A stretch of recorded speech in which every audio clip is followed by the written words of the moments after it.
The VOCO The Palm Dubai is a tale of one hotel with two faces. In the low season, it's an affordable, upbeat, and fresh take compared to Dubai's glitz and glam. In the high season, it is truly a wildly overpriced property year after year. By the way, every hotel or resort that I've ever reviewed on the channel has been done without the hotel's prior knowledge, and the price that I pay is always in the description. Let me welcome any of you that might be new to the channel. My name is Kevin. I'm here to give you a self-funded and honest look at some of the best, most unique, or simply most popular airlines and hotels in the world, which I've been bringing to you full-time for going on 5 years.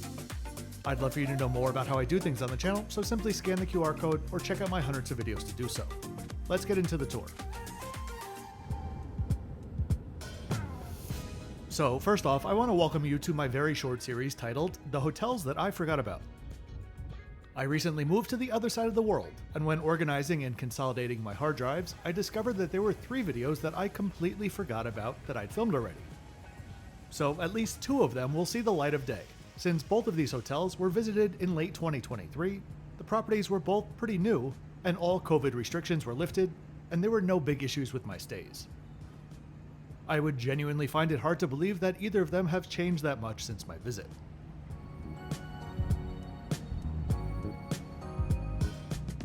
With a little over 100 properties open and a little over 100 properties in the pipeline, VOCO is definitely one of IHG's up-and-coming brands. I tend to think of them as like Andaz Light, or maybe Mega Moxie. They're on the limited end of full-service lifestyle hotels, and for the most part, I've always enjoyed my stays at VOCO.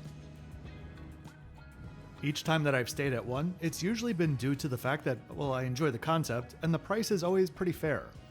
Well, every rule has its exceptions. Enter VOCO The Palm Dubai. The hotel has 10 stories with 141 rooms and has a welcoming, light and bright lobby upon arrival. When I was here, the hotel was just under 6 months old, and I found the level of service to be one of a well-oiled machine, with fantastic elite recognition and attention to detail. During low season, you can easily find this property for around $100 per night. During peak season, it regularly soars over $400 per night. I paid $353, just $50 less than the St. Regis that I stayed at the same week, and $20 less than the huge Hilton The Palm.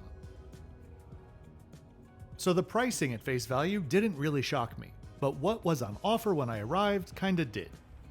I enjoyed the hotel and would happily pay up to $150 or $200 for it, depending on the season, but $400 is just silly.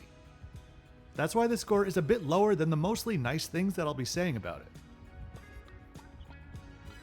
Similar to most hotels on the Palm, there are 2 big selling points here: the beach and the rooftop pool, where we're going now.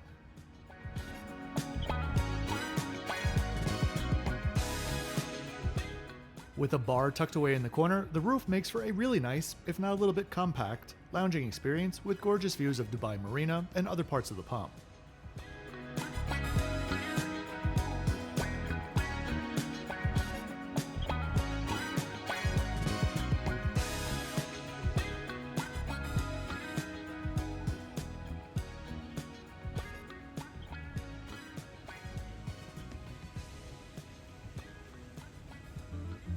If you're enjoying the video and would like to support the channel, there are many ways that you could do so. A quick like on the video and subscribe helps videos with the algorithm. You could join my YouTube channel memberships to get early access to some videos and access to all of my community posts. Or you could check out my Patreon, where I post the most and can help you out with any travel-related questions. Whatever you do, thanks for doing it.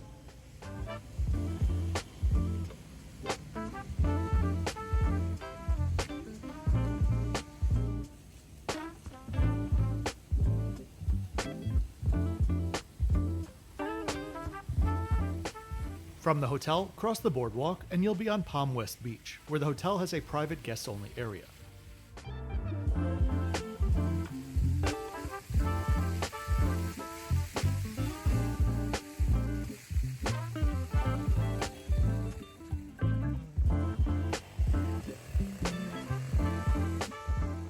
You're gonna think I'm crazy, but I personally love beaches in the Middle East, especially during the hotter months, right around 5 or 6 p.m.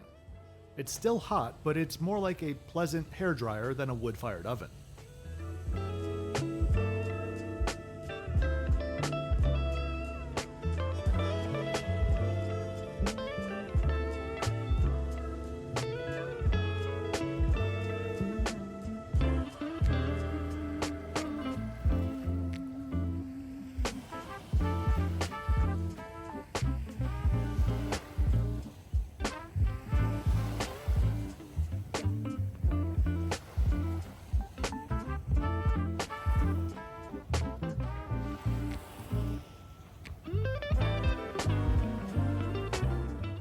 Before we head to my room, let's take a look at where we are.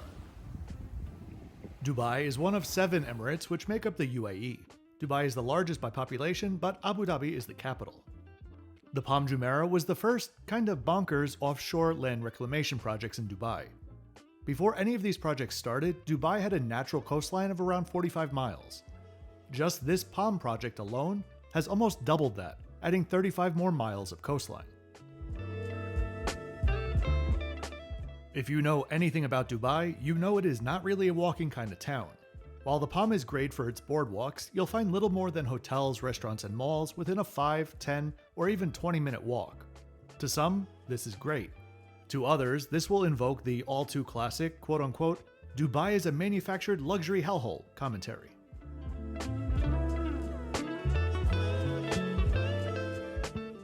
Let's go head up to my room. I booked a standard room and was upgraded to an ocean view room with a balcony, but was disappointed that it was only on the 2nd floor. You'll see why in just a bit.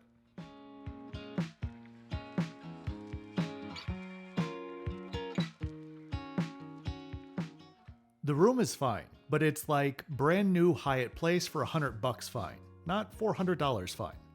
The layout and storage space is sufficient, but the materials in the room are just pretty low rate.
And here's why I was on the 2nd floor. It's the only floor with balconies. To the best of my knowledge, this was a new build for its opening in 2023, so I don't really get why they wouldn't include more balconies.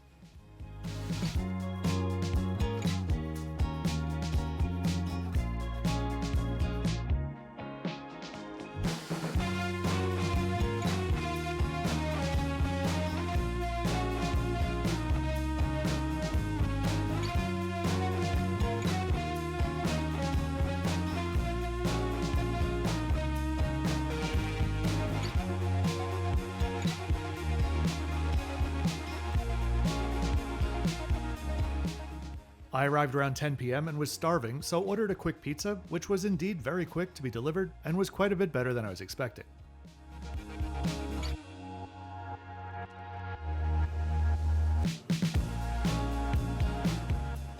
For breakfast the next morning, I headed to Maison Mathis. This is their all-day dining venue with a variety of seating areas and a full bar on site.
As with my commentary about nearly everything here, the breakfast was perfectly adequate and a nice spread. But that's when talking about their low season pricing. For $400 a night, the best they'll be able to do is a 5, which I think is being pretty generous. So I hope you enjoyed this very quick blast from the past today. If you did, please be sure to click the like button and subscribe with notifications on so you don't miss out on my twice weekly videos. I'll see you next time for a fantastic flight on Azerbaijan Airlines from Baku. As always, thanks for watching until the end.